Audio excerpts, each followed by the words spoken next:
Hello and welcome back to The Gold Advantage, another solo episode covering the LEC, unfortunately, as BNB was not able to make it. But he was here for yesterday's episode covering the LEC, so if you haven't checked that out, make sure I'll throw up a link over here. We had quite a banger of a week. I think just like once again, honestly, LEC new format is really delivering just from a storyline perspective. I'm really enjoying just seeing the different teams and how things are shaping up to try and make it in top 8. We have a four-way tie between SK, Astralis, Koi, and BDS at 2 and 4, with Vitality surprisingly being in 10th place. So it really looks like Vitality might not make it to groups. There's a big question mark around that, just because some of the teams above them have a really tough schedule. I don't think there is anything else to say about Vitality that we haven't already said. They just look terrible. They look so uncoordinated. And this is such a talented team that really should be working well together. It's weird. It doesn't make sense. Their drafts are all over the place. It's a team that I think has just lost their trust in each other. I don't know what the coaching staff is doing, but I think that's done. It's over. So that needs to just be wrapped up. Above them, though, Koi, Astralis, SK, I think we've talked about them. They're just uninspiring, and I don't think they, especially Astralis and SK, I think they've kind of found their groove in their middle of the pack team. Maybe better than people at the start of the year expected, so that's a success. But they kind of have a long way to go before they're able to come anywhere close to the top 2 teams, which I think everyone agrees on, FNATIC and G2. And, I think Mad Lions is a close third behind them. The big question mark is just BDS. From doing so well last split, they kicked off okay, but they're sitting at 2 and 4, and they really don't look that good. Part of it they've been saying has been Adam being ill. We'll have to wait and see, but I really just think that the team has kind of lost its way. It seems like a lot of coaching issues as well.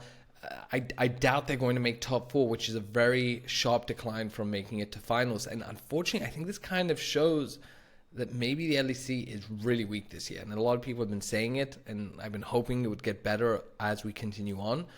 But when you look at the table, it just seems so clear that it's FNATIC G2 at the very top, Mad Lions behind them. And I think at this point, I know last week and the week before I was saying that Mad Lions was above G2 in terms of rankings, but it was more just about the way they were executing, and they executed better than G2, but G2 seems to be tightening things up in preparation for playoffs. So I think G2 is going to come into their peak form pretty soon. Everyone else is a little bit like, I don't know, and I think it's really concerning that Excel is sitting in 5th place at 3 and 3 when they are a cobbled together bad team, essentially. They have grabbed. Peach is not good. Abadaga, as much as I was a fan of his, has not been playing the best. So the fact that they're sitting in the middle of the pack, it's a bit of a red flag. I'm pretty confident FNATIC G2 Mad Lions are going to make it through. Okay, who's the last team? And that is important because with the new format that we have for Worlds and all the international events, NA and EU are going to have a competition between the 4th best teams to see who gets that final spot at Worlds between the 2 regions. It's a great extra little match we get, but you got to look at the table, and I don't know.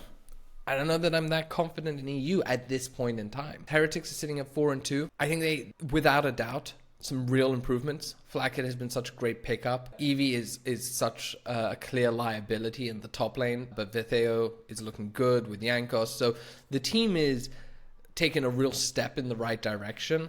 They need to get rid of Eevee. They need to get someone better. That being said, I don't think they're the 4th best team in Europe, and I think a big part of it has been their schedule. They've had a fairly easy schedule, and they have a horrendous final week, and I would not be surprised to see them go 0 and 3, which is actually going to drop them then to 4 and 5. I think that's where they deserve to be at this point in time. 6th, 7th place makes sense for them. Maybe be able to punch above their weight and get a win or 2 in groups. That might happen. I find very hard to see them push into, again, that top 4. So we have to see. But as a result of this, when we're looking at these things, this is where you start to look down at Vitality and you think, well, there's a real chance they might be able to make it because 2 other teams might not do well in the final week. Mad Lions continues to be very solid, a real contender. I think out of all of the top teams, they found their groove, have just improved from split to split, and I think they're going to just continue to be a top contender for the championship. G2 5-1. They lost to Mad Lions. Since then, their games have been a little bit sketchy at times. They don't seem to be taking it super seriously, but that's okay because it's trending in the right direction. Last split, things didn't kind of go the way you wanted, and they finished in 4th, and I felt that was a bit of a concern. And when they started out, it's a bit of an issue, but it seems like things are really tightening up. Hans Sommer is looking great in the bottom lane with Mickey. Caps is playing better than he did at MSI in last split, so we're heading towards, I think, the S tier G2 that you expect, and not, let's say, the A tier G2 that is messing around a bit too much. But that just brings us to FNATIC, who, honestly, phenomenal. They look so good. We shouted out Trimby as an excellent pickup. It is paying dividends, and Noah has been, I think he's the best AD carry in the league at the moment. He is playing so clean. He's putting out so much damage. He's playing aggressive without making mistakes. It's just like a delight to see him play, and the whole team looks good. And you got to shout out people like Oscar Innen, super young player, started off really poorly last split, but then made improvements week to week. We literally saw him every week last split get better and get more comfortable on stage. And now we're seeing him pull off some game-winning plays, and that's just been awesome to see. The rest of the team is also, Humanoid playing better, but I think it's just like the bot lane is such a beacon of hope. Trimby is looking so good with Noah. Noah is looking like such a great carry. And that is really what I think FNATIC needed. And you're seeing the results here. It's 5-1.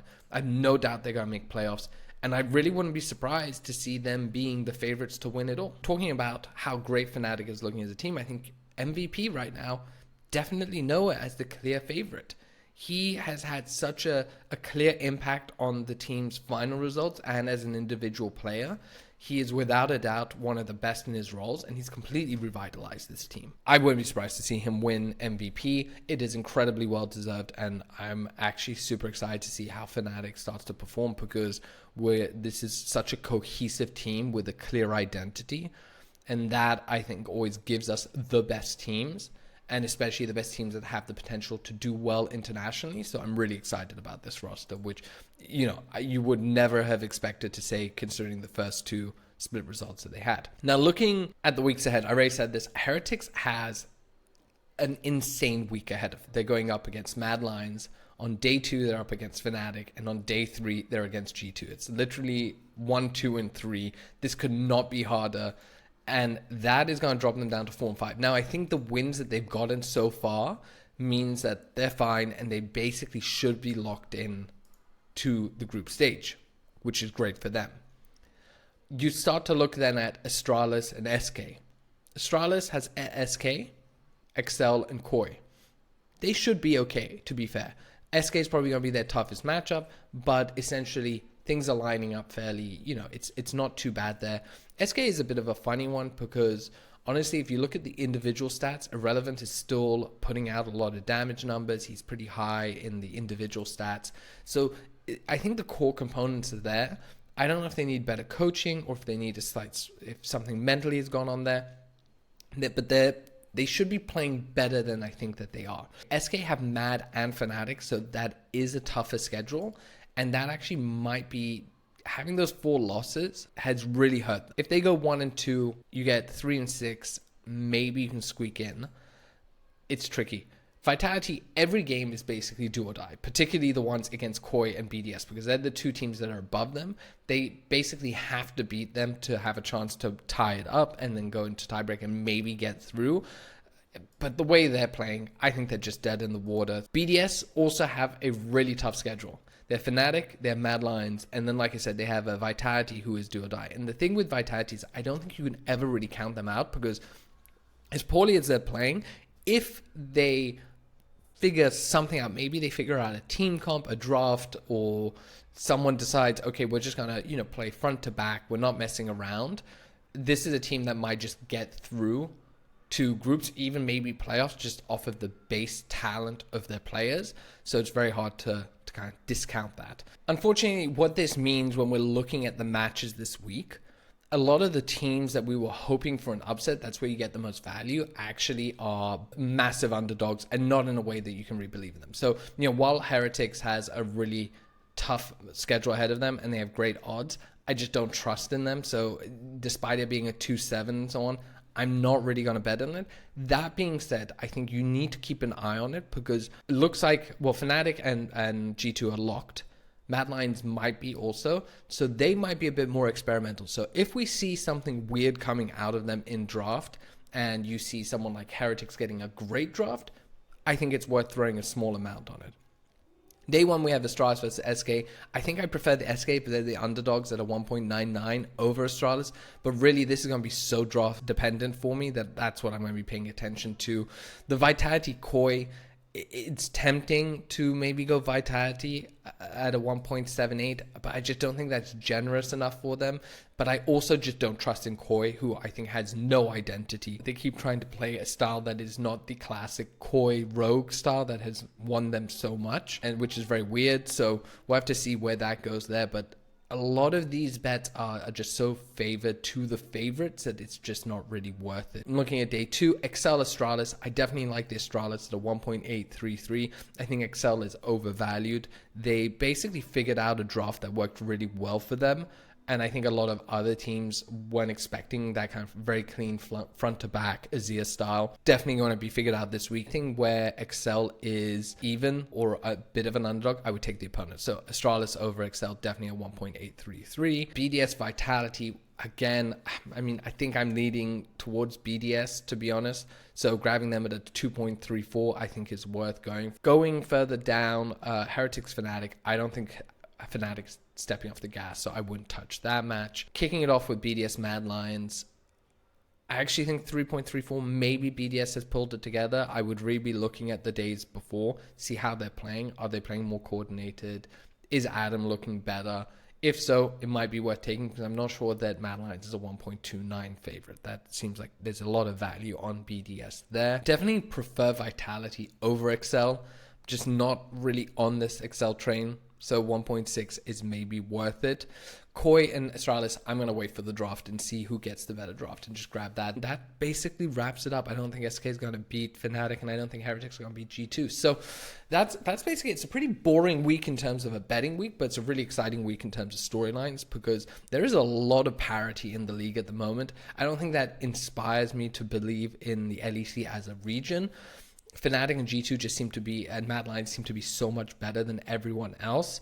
And it's a bit concerning that everyone else is a bit neither here nor there. But we'll have to see what happens with best of threes because that will really start to separate the wheat from the chaff.